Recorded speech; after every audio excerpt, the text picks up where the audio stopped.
CJ.com. Hey guys, this is Clinton Jeff from CJ.com, and today we're going to talk about our first impressions of the Nokia 6700 slide.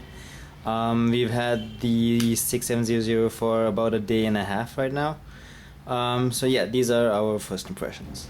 Right, so the first thing I thought about the 6700 slide was that it's so pretty. Look at that. It's tiny, it's pretty, it has all these purplish tint color thing going on right now, and it's so small. Just to give you a better idea of how small it is, this is it versus the N97 Mini. Right there, you can see it's quite smaller. Yeah, and then there's it versus the N86, again quite small compared to it right there. So yeah, it's really small, and the fact that it's so tiny is one of the most impressive parts of it.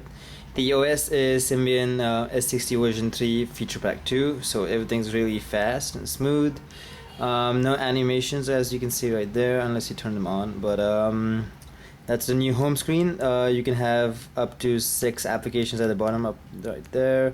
There's Nokia messaging pre-installed on the 6700, so that's very cool to handle all your emails. There's also Nokia Share Online right there. There's the calendar entry that you see with all most basic home screens, and there's also the contacts bar over there. You can add up to 20 of your contacts.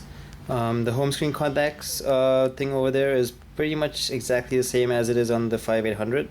When you open a contact's thumbnail, you can see any recent interactions with them, send them a new text message, or subscribe to their Facebook or any blog RSS feed. This is pretty much exactly the way it was on the 5800. So yeah, that's pretty much it for the home screen. You can change your left and right selection key options right there. Pretty much your basic S60 version 3 home screen nowadays. The menu, as you can see, has all the OV icons. There's a couple nice thingies here and there. There's OV files, a hyperlink to Twitter, the hyperlink to YouTube and Facebook also right there. There's OV story integration built right in. And a couple of applications, as you can see right there. There's also a separate installation folders for any programs that you might have installed. But yeah, so that's it for software wise. The 6700 is actually very fast. It's much faster than many of the phones we've used recently, barring the N900, if you know what I mean. So yeah, it was refreshing. It's very fast, very small, very compact. That's something that we really liked about it. There's also a 5 megapixel camera on the back with a dual LED flash. From what we've noticed, the camera images aren't as good as the N series equivalents of like the N97, the N97 Mini, etc., who also have a 5 megapixel camera. So yeah, that's something we've noticed. The camera application has to be launched by pressing and holding on the camera key. There's no zoom in or zoom out keys or volume increase decrease keys over there.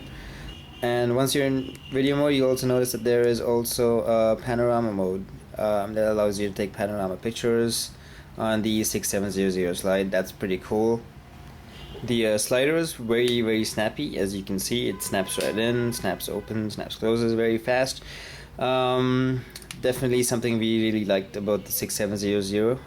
The keys are pretty good. There's no distinction between each separate key, but they do have pretty nice tactile feedback to them, which is something that we really liked.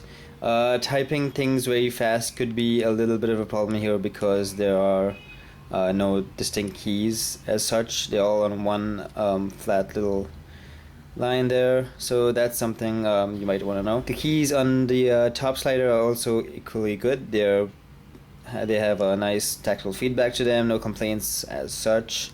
One really cool thing about the 670 slide is like the E series phones, you can type the name of a contact and it should appear right there, as you can see. Hardware wise, the 6700 has a normal micro USB port right here underneath this, which allows you to also charge the device. There's also a Nokia standard charger right there and a 3.5mm jack.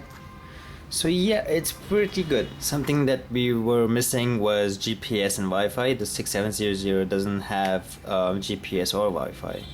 So that's something you'll have to think about when you're buying this device. But like I said, it does look very cute. So that's something that's working in its favor. One of the problems that we noticed with the 6700 slide is that it only has an 860 mAh battery, which means it's not a powerhouse. It will just get you through the day, but it won't go on for a very long time. So yeah, the 6700 is a very cute little package, I guess. I've actually strangely enjoyed using it the last couple of days, so stay tuned to my guys TJ for more on this. Check out our post on our first impressions to know more about this in detail. If you have any questions or comments, do let us know in the comment section below or on the site.